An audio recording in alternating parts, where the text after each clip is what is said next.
Welcome to the Greater Journey. I'm your host, Gregory Rutledge, author of From Waiter to Greater and creator of the Greater Framework. On this show, we're not just going to do the highlight reels. We're going to dive into the doubts, the detours, the lessons, the breakthroughs, the things that shape who we become. Every conversation is going to follow the Greater Framework, and the goal is to uncover those moments that make our guests greater, so you can find the courage to step into your greatness. Let's jump in. All right. I just love this intro. All right, enough of that. Today's episode, we have Elijah Bilel, the creator of the Side Hustler Society and the Anatomy of Financial Success series. He helps those who are a one-person business achieve financial freedom and success. Elijah, welcome to the show, man. There has to be a story as to how and why you took this path. Well, I appreciate you having me on, Gregory. I know you've been putting in a lot of work throughout the years, and you're like me. Like this online stuff is, it's great. It's a conduit to help people, but you also are pretty heavy in connecting with people in real life too.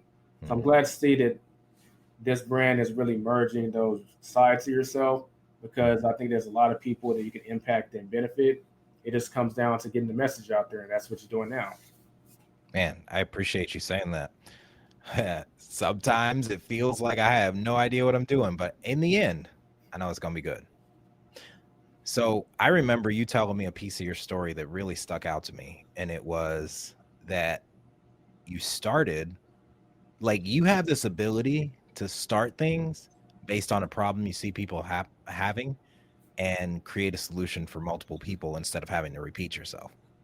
Um, So would you tell us a little bit about some of the things you've built and what the heart, like what started those?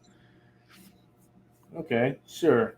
Well, overall, I like to think of myself as like a problem solver. Hmm. So I see problems that are going on in society, but there are plenty of societal problems, and I can't solve everything. So I Hmm. decided, okay, like a good example is, plenty of people have relationship problems, Hmm. and I'm not necessarily the person to solve that problem Hmm. because I've chosen two lanes to stick to. Those two lanes are basically finances and health and wellness. And the Hmm. reason I've been pretty good at solving those problems is because I've chose to focus on those problems. And when you focus on a particular area, you see multiple problems coming up. You start to see problems overlap with each other, or they lead back to a central bigger problem. Then you find a way to solve that problem. And it's kind of like, okay, well, now that this problem has been solved for this person, everyone is having this same type of problem, just in another flavor. So create some type Hmm. of content, a product, or a service to share with the next person, and they can use it to essentially solve that problem, whether it be finances or health and wellness. The biggest problem in regards to what I see in the world is that I think we have too many employees and Hmm. not enough people who are self-employed or one-person business. See, most Hmm. people don't actually know this, but the concept of an employee is a fairly new phenomenon when it comes to history. Prior to what's known as the employee, people were what's known as today an independent contractor, a freelancer, or a contractor. They had a trade or they had a skill, and they would use that trade or skill to make money for themselves. I mean, a good historical example is you see people with the last name like Smith, Hmm. and we kind of wonder where does that come from? Well, there's a good chance that one of their ancestors was the village blacksmith. Hence, they took the name Smith as a form of marketing and advertising, so people knew to go to that person for that particular need or service. Same goes with Baker. If you actually get really deep into Hmm. this, you'll see that a lot of people's last names are actually tied to former trades in their family, and then the trade or skill disappeared with this whole creation of the employee mentality, and then we still have these last names to reflect that skill.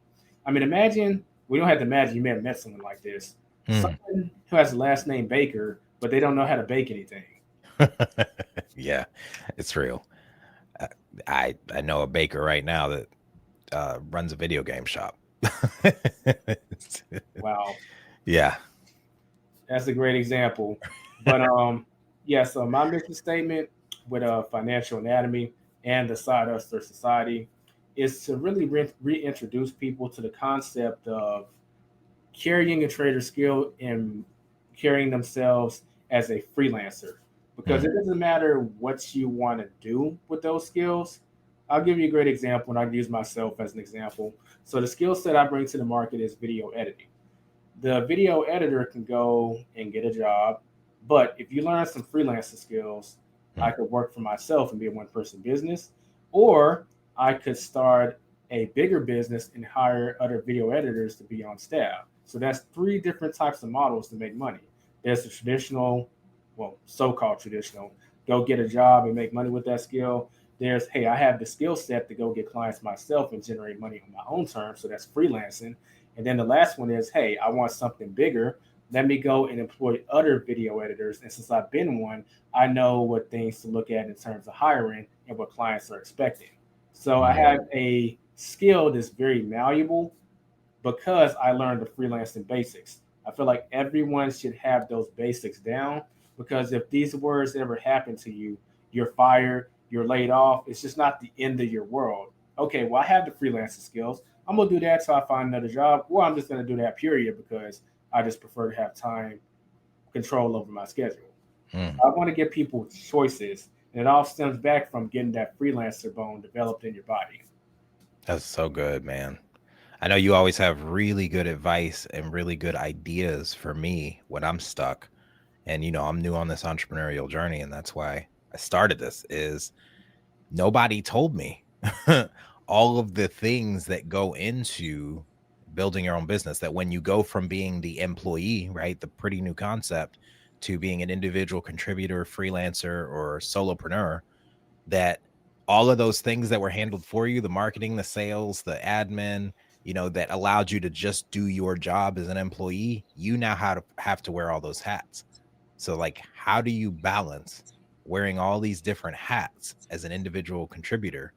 And what would you give as advice for that person that's a solopreneur that's overwhelmed and doesn't know how to get going? Hmm. Well, first off, my biggest advice is not to wear all the hats, believe it or not.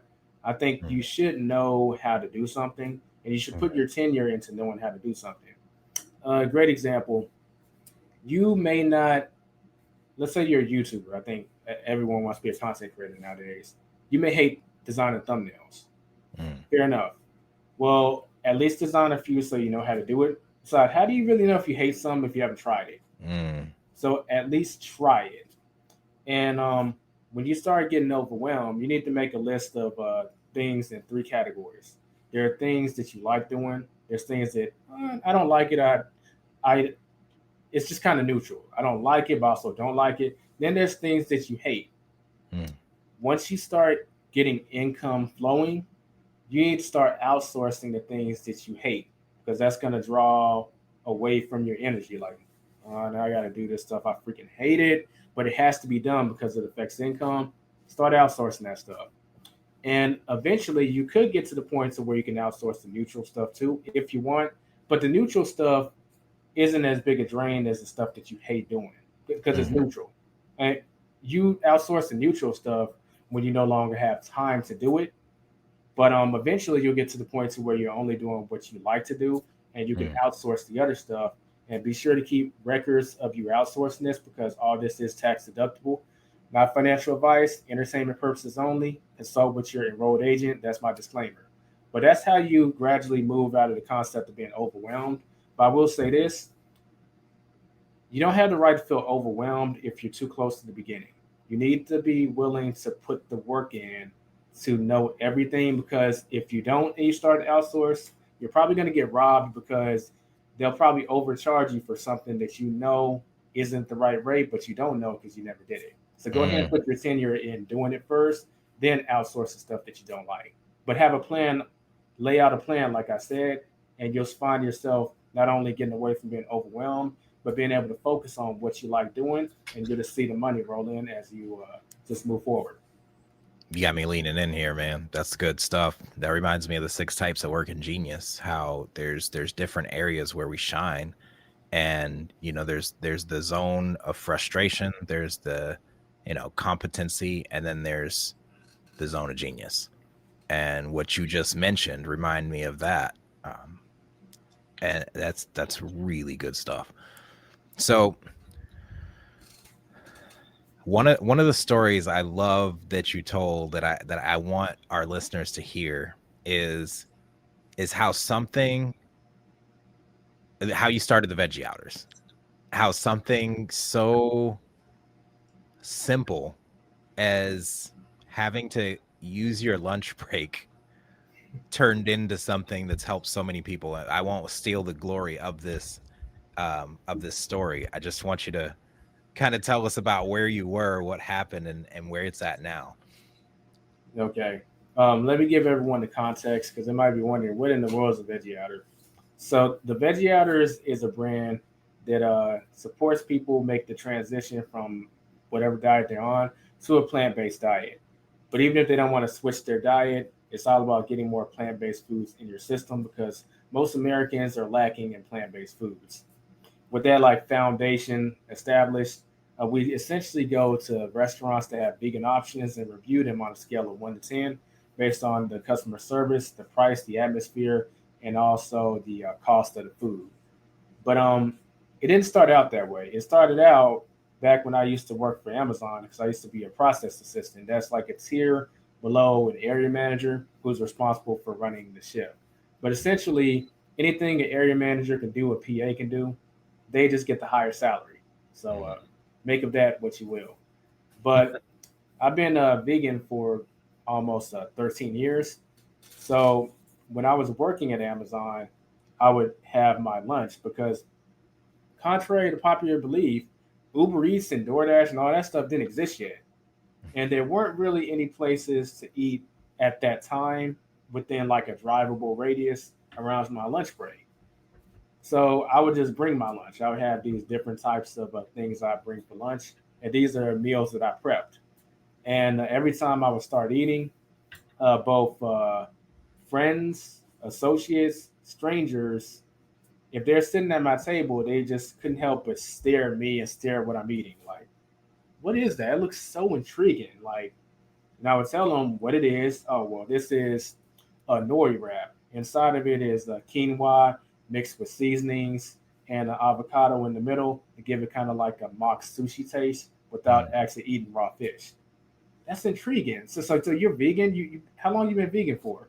I've been vegan for about 3.5 years. But how do you get your protein? How do you get your iodine? How do you get your zinc? And I would answer these questions, but I started to low key get annoyed because it would turn into a Q&A, and then it would be time for us to go back, and I've only eaten like half my lunch. So I started telling them, you know what, how about this? Why don't we actually go to a vegan restaurant? Y'all can ask me these questions, and y'all can actually get to experience some of the food yourselves. That way, maybe I can actually get some food eaten. Because when we get back on the floor and then an hour passes and my stomach is rumbling because you're grilling me on questions, I'm gonna give you a stare across the warehouse and you're not gonna like it. So how about we just go and try that out? And a lot of people were actually down to do that. So we went to a place in Addison called Genghis Grill. They Mm. basically allow you to make your own plate. For those of y'all that are familiar with Genghis Grill, full of like vegetables, spices, fruits, and they do serve meat, but they have vegan options. They have tofu. So we Mhm. tried the tofu, and everyone really loved it. And it wasn't like just two or three or four people. Our first Veggie Outers meetup, and it wasn't even called the Veggie Outers at that time. It was just that this is what we're gonna do. It was like 12 people that showed up. That Mm. told me, okay, there's a big interest in this. So if we're gonna ask people, would y'all be down to do this like on a monthly basis? And they were down. So then we came up with the name, and what we know as the Veggie Outers was kind of formed from there. That's so incredible. Every time I hear that story, I just laugh. Like he's creating a solution because people kept using up his lunch break to ask him questions. And it's like, well, if y'all want to experience it yourselves, let's just go do this. So I don't have to want to strangle you halfway through my shift. You think that's funny? Another way of looking at it is You could ask, so where does the Veggie Outers come from? You could jokingly say, oh, they came out of Amazon. Oh, that's funny. The Veggie Outer Amazon. Because technically, it all did start in an Amazon warehouse. That's so funny. Yeah, that was the other thing. Is like I can't imagine you working at Amazon because you've been an entrepreneur how long now? Since 2017. Wow. I was thinking way longer. You're just so natural with it, the way you just come up with solutions for problems. So, who empowered you when you couldn't see or believe in yourself? Hmm. This is actually probably a good tie-in into financial anatomy. So I've Mm, had several mentors throughout the years, whether they're mentors from afar. And what I mean by that is like you may have met someone, well, not met someone, but you've read several of their books, you've listened to their audiobooks, so they've kind of become a mentor from afar. But I've mm-hmm, also had a mentor like in person. And interestingly enough, I don't want to say he was the opposite of me, but we definitely didn't have the same type of personality. So mm, he was a good motivator to pick me up when I was down, but he was also kind of a pit bull to point out like things that I was lacking in mm, and pushing me to reach the next level. But interestingly enough, what he didn't do, and it's not his fault, he probably didn't know how. He wasn't actually good at recognizing my natural talents and bringing those out to the forefront. So I didn't mm, used to be like the best at sales and in person stuff like that. And he would always tell me like I lack an edge, I lack like confidence, which me being a competitive person, I'm not going to take that too well. So I went out and actually got the confidence. And each time mm, he would say that there was something wrong and it's because I'm too introverted or because of my personality type, I would intentionally prove them wrong. And that helped develop me into the person I am today. But on the same token, the stuff that I'm doing today now, like making money online, like content creation, even the video editing, these are things that are part of my normal like personality. mm. And if I actually would have got on that path sooner, I probably would be better off. But then again, I wouldn't have developed the skill sets to be more multi-layered, to be able to walk Mm. up to anyone and drum up a conversation at will.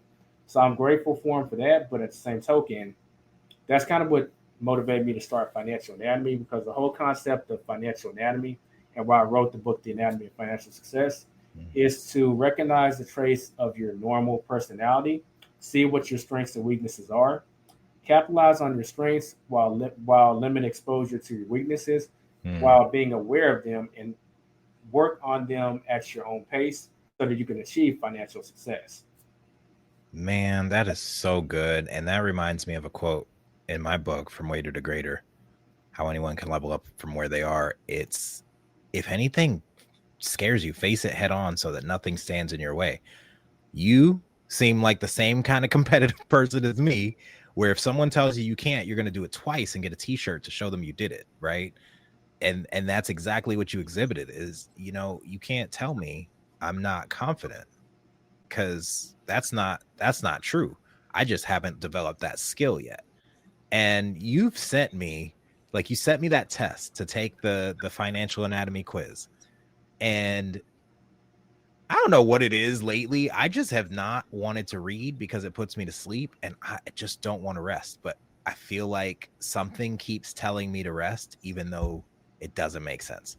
That's another topic for another day. But now, because of the way you broke it down here, I can't wait to get off and go read that email that you sent from the results for my quiz. Because if you don't know why you do what you do financially and how that ties to your personality or the way you are, who you are, you could potentially be ruining yourself just from not being aware, just from lack of awareness.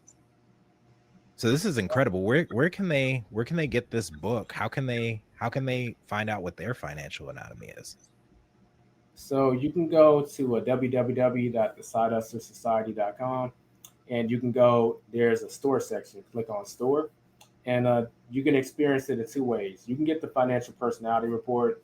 I've actually done a lot to actually make it free to the public. because I want this information out there so that people can really start to change things, because things are not improving in the financial world. I think debts have started to hit new ceilings. Unemployment rate is going rampant because AI is taking jobs. It's getting pretty bad out there. So it's Yeah. important to know the tools you have to work with and your drawbacks, so you can work them out, so you can give yourself the best possible chance for success. But Mhm. another way to experience it is I have something called the financial personality bundle, where not only do you get the financial personality report, but you also get my best-selling book, The Anatomy of Financial Success, and the audio version of The Anatomy of Financial Success too. So whether Wow. you choose to listen to it in the car while you're on your way to work or social gather, etc., or you want to sit down and read it, or both. Some people want to sit down and read it and listen to the audiobook and go through the book like that. Mm. You'll have the option to do that. So I highly recommend people check out that bundle, because the Anatomy of Financial Success is designed to get you results, because we all have financial habits based on our emotions. We have weaknesses when it comes to budgeting. We also have strengths in the areas of finance, the investing, savings, the expenses, spending money on yourself, donations. Based on your personality type, two of those are going to be your natural strengths that you're spending money on just by default, but two Mhm. of them are going to be not including donations, because that's kind of icing on the top. But two of them are going to be things that you're emotionally conditioned to avoid because you're scared of them, or you don't like spending money there. It's all based on your financial personality type. And there are six financial personalities. Once you find out which one you are, you can use the Anatomy of Financial Success to dissect, okay, here's where my problems are, here's how I solve them. And the same thing goes with different ways of making money. There are different skill sets that you need to develop based on your personality, and talents that you need to cultivate. So I know that might be kind of long winded, but just to kind of summarize, a financial personality report that's free on the website. But I highly recommend you get the financial personality bundle, because it will allow you to capitalize on a lot of the things the report is going to bring up in an active way. I am so curious now what those those financial personalities are. Like I just there's a big question mark next to what are these financial. Are you able to give us an example? Like what is your financial personality? My financial personality is what's known as the builder. Mm. And the builder's strengths when it comes to budgeting is investment, and savings. So those are Mm. two things I've always been emotionally conditioned to invest in, not invest in, to spend money in. Yeah. But the weaknesses the builder has is spending money on on expenses and spending money on themselves. Because if you don't pay your expenses, obviously, do I really need to share why that's the problem? You can have the best house in the world, but if you're not paying your property taxes, it's not going to be yours for a while, for long rather. And Mm. if you're not spending money on yourself, this is when you tend to start getting depressed, because you're Mm. not seeing the fruits of your labor. You Yeah. might be wondering exactly why. I'm investing all this money in the stock market and real estate, and I'm actually seeing the returns, and then I reinvest or I save it, but I'm feeling like down. Why? It's because you're not spending some money on yourself. And this is a little nugget from the book, but you want to make sure that when you're spending your money and you're budgeting, those areas we talked about, don't ever let it drop below 5% of your income. So at the very least, 5% of your money needs to be going to investments, needs to be going to Mm. savings, needs to be going to expenses, and needs to be going to yourself.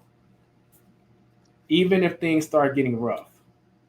And if that's not possible, you need to do what you need to do to raise your income, because you're going to start Yeah. to see the drawbacks of not spending money in those categories that you're mostly weak in the first place.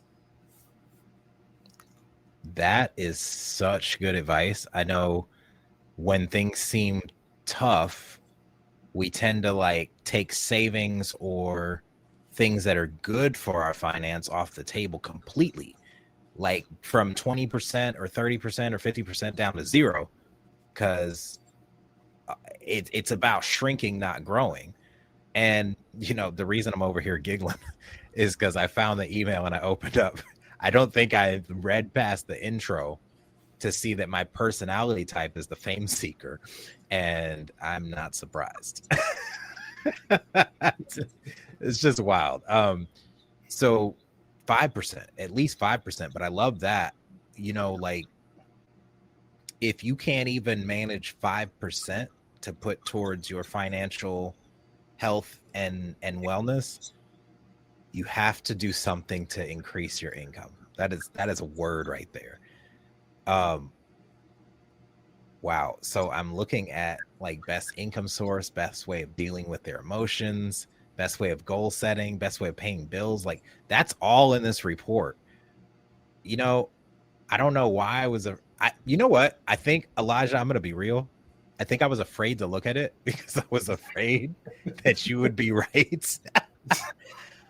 Oh man, this is good. I'm just overlooking. I can't wait to dive into this. I'm not going to dive into this on the show, but I love this. Free flow goals is my best way of goal setting, and that couldn't be more accurate. Like if something is too routine for me, I'll fight it.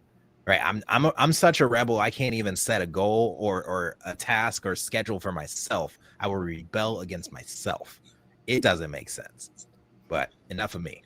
So how how were you able? I'm just curious because that is so cool. Like you've got a whole assessment. You're helping people with their financial personality so that they can be better with their finances based on who they are, not some made up thing. Like as I'm just kind of glancing over to my right here, I see it is me. Like I can't even deny it. And I see the hope just at a glance. So I'm sure when I dive in, I'm going to know exactly what to do to get my finances in order and not to end up back in this place that I'm in right now. So can you talk to us about like what was the first small action in this journey that created the momentum? Hmm. First small action. Ooh, I gotta think on that. Well, while I'm thinking on that, let me circle back to what you asked before Okay. in terms of like mentors. There Mm. is a person that he wasn't a mentor, but he was very inspirational in the creation of financial anatomy, and his name is Blair Singer. He's actually a rich dad advisor, and Mm. it might be in the car. Hold Mm. on. No, it is not. Right here. Right there. He wrote a book, and I have the CD version, Oh, back in those were a thing, whoa. called Sales Dogs.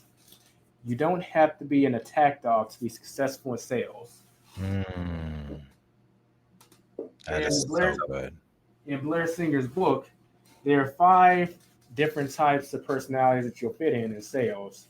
You're going to either be a basset hound, a chihuahua, a golden retriever, a poodle, or a pit bull. And he has different strategies and tactics based on which personality type you are. And I Mm. actually had the pleasure of a meeting of talking to Blair Singer after I actually wrote my book, The Anatomy of Financial Success. That interview where he interviewed me is actually on Financial Anatomy if y'all want to check it out. But I thought that this book was so cool because it accurately described the emotional hurdles you're going to have to jump through if you're going to be in sales. But Mm. there's one problem with it. It was limited just to sales. There's Mm. several aspects of personal finance. What about budgeting? What Yeah. about the different ways of like making money?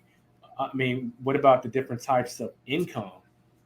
So I'm Yeah. thinking if I could make the same thing, or well, not the same thing, but something similar, but for personal finance overall, I think it would really benefit the marketplace. And that's what really sets me apart from, I'll say, the other financial gurus like Robert Kiyosaki or Mm. Dave Ramsey. I have a means of drilling down to the core of what the issue actually is. Mm. Yeah. And if you can't drill down to the core, at that point, it's like trying to mop up water when the sink is still on. Right. But Mm. in terms of first steps, I'd say the first step for me, ironically, is probably becoming an Uber driver. I know that's so routine, but Wow. I'll say that because when I quit Amazon, I was in network marketing at the time, Mm. and I was kind of getting to the point to where I wanted to own something myself, not be Mm. promoting other people's stuff. So what can I do in the meantime? But this Uber thing is popping off right now, and I do have a new car. Well, my friend Crystal turned me on to it like about a year before then, but Mm. I only did like 4 trips. Let me actually do this full time while I figure out my next move, and then that transition into doing the Uber Eats too. I Mm. would say that was my first step because it allowed me to stay off the job market long enough to actually build this. Wow. And how are you balancing your time between Uber and building? That's just, I'm sorry. I'm like a little child that doesn't know anything. I could pretend I know stuff, but I know there's someone out there asking these same questions. Like, how do you make time for this and this? I don't have any energy after this, right? So I'm thinking from that perspective. Uh, they're actually interconnected because Mm. the side hustle society wasn't always the side hustle society. It used to be called the Uber lifestyle on YouTube. Oh, wow. I make content about how to succeed with Uber, how to you can make more money. But Mm. the videos weren't getting that many views because rideshare content was saturated. Mm. Saturated. And I bumped into this guy on YouTube called The Simple Driver. And he broke down how to make the most money with Uber, how to make money off referrals, and like he had a whole business system around the stuff. Mm. And I said, well, I could do the same thing, but I don't Mm. think I'm gonna get the same results because it's so saturated. But you know what's not saturated? Uber Eats content. People were talking Mm. about the other delivery apps like DoorDash or like Grubhub and stuff, but no one was really talking about Uber Eats and really isolating or focusing just on that. So I said, you know what? I'm gonna do what the Simple Driver did, but I'm gonna do it around Uber Eats content, Wow. and that's exactly what happened. It pretty much took off because there was a void in the market, and since I focused on Uber Eats, I was able to figure out the inner workings of the algorithm, how you can position your car to be in the right place to get the best types of trips, different ways that you can increase your tips, just subtly. And people were signing up using my code. And back in the day, Uber is paying like a lot of money for referrals Wow. because they would take the advertising money they could use for commercials and just give it to you, the driver, to refer someone because Wow. you're going to be the best teacher since you went out there and did it. So they used the network marketing model where they took their marketing budget and put it back into their employees. Well, they're independent contractors. That's what I meant. Yeah. Yeah. That's But it was a little different. A person had to complete a certain number of trips. So it ranged from like 15 trips, like 50 or 100 trips, depending on what market they signed up in. So they still had to Mm. do something. But since I had all this training for it on the YouTube channel, Yeah. naturally they're going to do it because they know how. Mm. You know, I was today years old when I learned that employee was a relatively new thing. I knew that, the 9 to 5, that kind of worker was relatively new. I just didn't know that employees were new. Like, there's so much I can learn from you, and I want to have you back on this show. I'm trying to keep these shows to 30 minutes, so people can enjoy a digestible snack and get back on their day. But I also have the opportunity to come, have you come back on the podcast and dive into more, because there's so many more layers to you. There's so much you've done, so much you are doing, and so much you have left to do. We got a lot more work to do, Elijah. Where can they find you? So you're going to find me. Well, there's a website, there's a decidehustlersociety.com. I'm Mm. also pretty active on the IG. It's my name, Elijah Bilel. Nothing special, just those 2 words, and I'll pop up. You can also find me on Facebook under Elijah Ray Blau.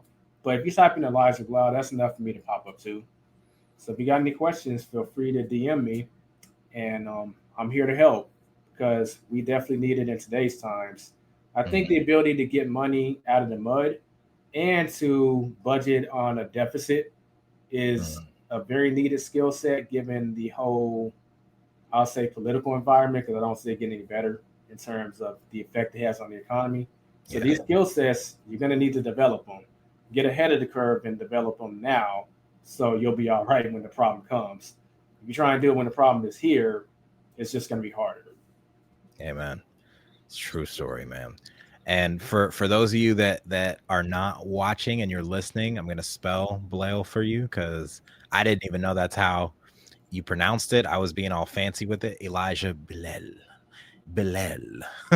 It's Bilel. Elijahbilel. Thank you so much for coming on today, man. Stick around for just a second. I want to talk to you off the show. But until the next episode, I want you to stay curious and remember that your greater journey is just that, a journey. The destination is going to be boring. So enjoy the journey while you're on it. I need a better outro. You know what? Maybe we'll just do this this music. This music always does it justice.